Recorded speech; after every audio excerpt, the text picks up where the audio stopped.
En ouverture, pour ce qui est de la problématique inscrite à l'ordre du jour, nous vous l'avons dit, nous le rappelons, ce matin, nous nous interrogeons une question. Le peuple africain a-t-il encore à cœur l'amour du travail bien fait? Le cas du Cameroun nous intéresse tout particulièrement. Je commence par Alain Douk. Alain Douk, lorsqu'on parle de l'amour du travail bien fait, il s'agit de quoi? Parler d'amour du travail bien fait, à mon sens, il s'agit d'une préoccupation liée à la recherche de l'excellence dans tout ce qu'on fait. La recherche d'une satisfaction personnelle quant à la qualité de l'œuvre qu'on a accomplie. Or, vous savez, moi, personnellement, c'est un sujet un tout petit peu mitigé. Et pourquoi? Parce que, oui, pour parler de la recherche de l'excellence, du travail bien fait, de cette abnégation dans l'accomplissement d'une œuvre, il faut d'abord questionner même la nature du travail lui-même. Parce que c'est ça. Parce que si le rapport au travail est d'abord mauvais, la nature du travail est d'abord mauvais, les conditions, l'écosystème, l'économie du travail sont mauvais, je doute que les gens soient dans des dispositions mentales, spirituelles et physiques à performer du mieux qu'il faut pour accomplir une œuvre. Parce que lorsqu'on parle du travail bien fait, il s'agit de performance, il ne faut pas qu'on se cache. Et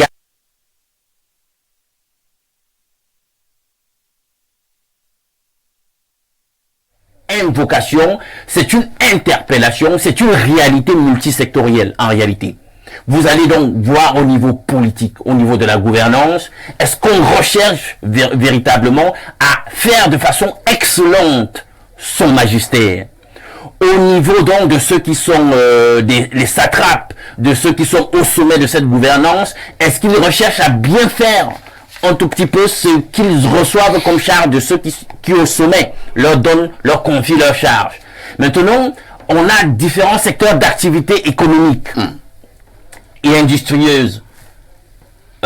Est-ce que là-bas chacun fait ce qu'il faut faire? Et vous allez voir donc que dans le cas de l'économie du travail au Cameroun, il y a un problème.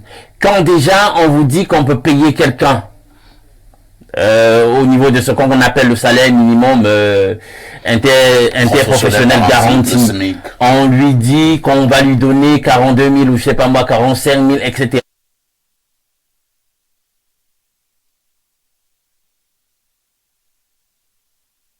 Sur le plan mental et émotionnel, qui pourra s'assimiler à une espèce de choc post-traumatique.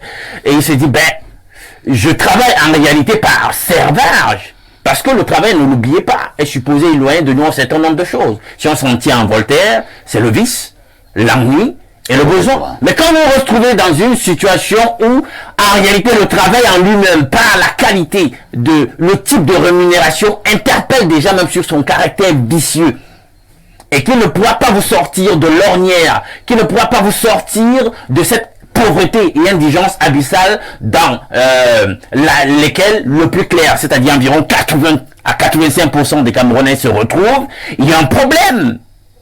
Si vous devez donc toujours travailler pour être dans le besoin, il y a un problème. Il y a beaucoup de gens qui vont au travail, non pas par gaieté de cœur. Ils vont au travail et accomplissent la tâche qui leur est affectée avec des hauts le cœur.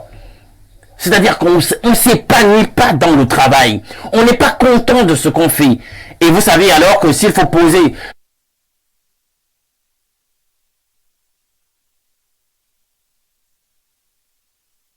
dans ce pays, non. Très bien.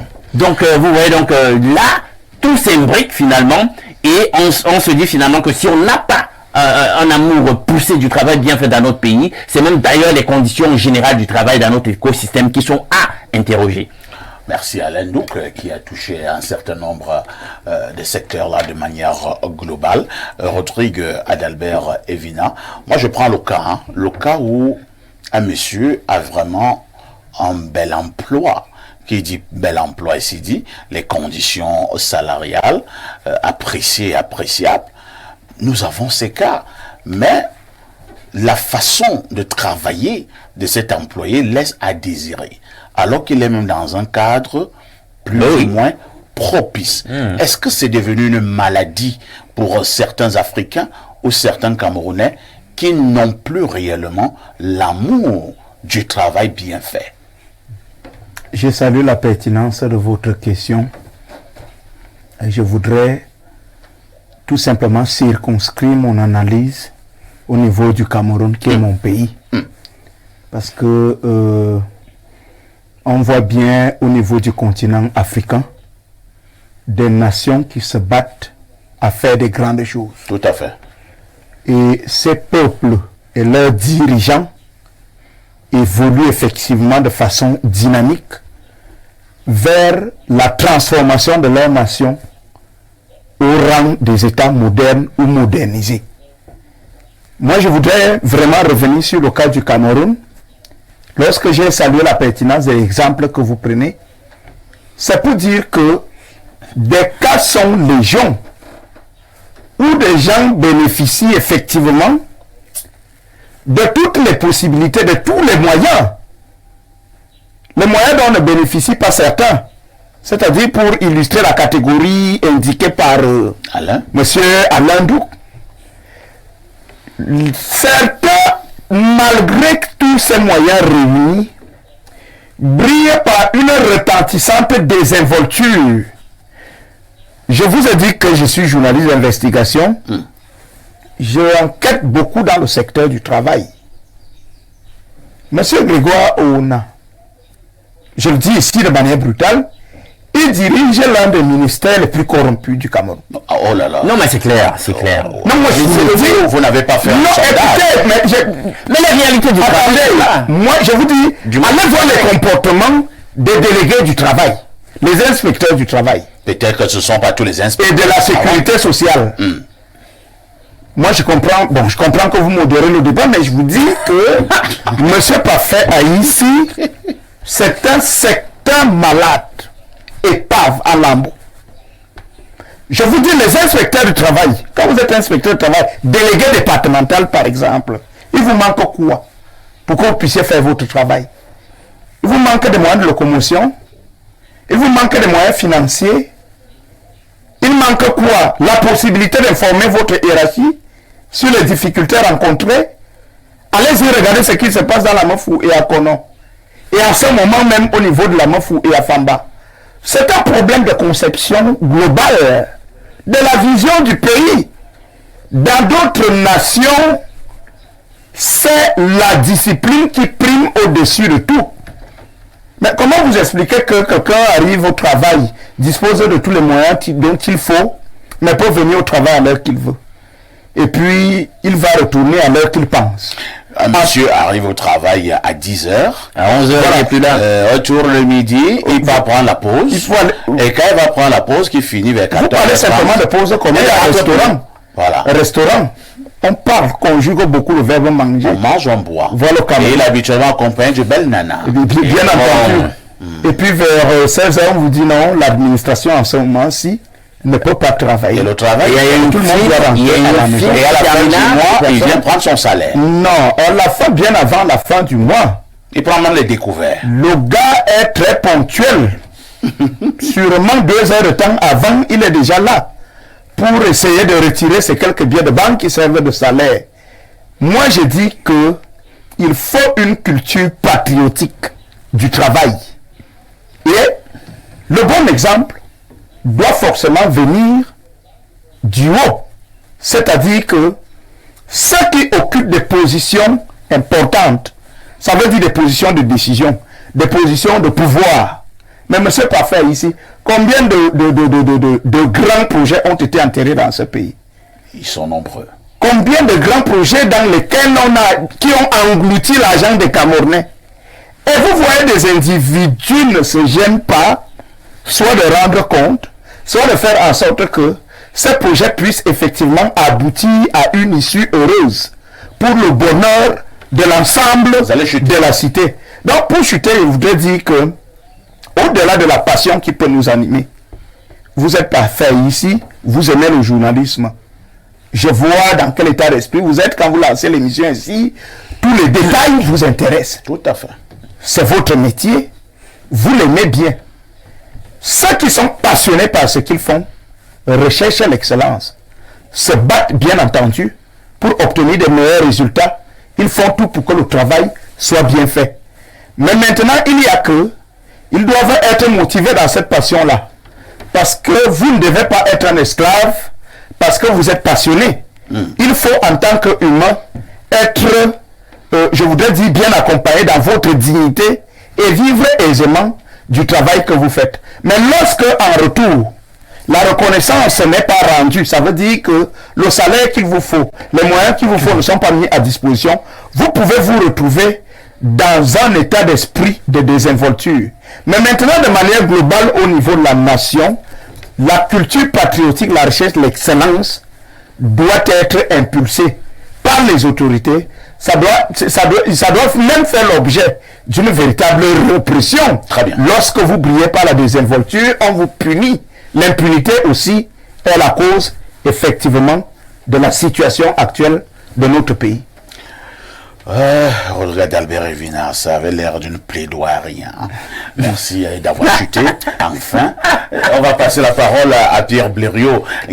Pierre Blériot, on répond clairement à la question posée ce matin. Hein. Les Africains ont-ils encore à cœur l'amour du travail bien fait? J'insiste que le cas du Cameroun nous intéresse.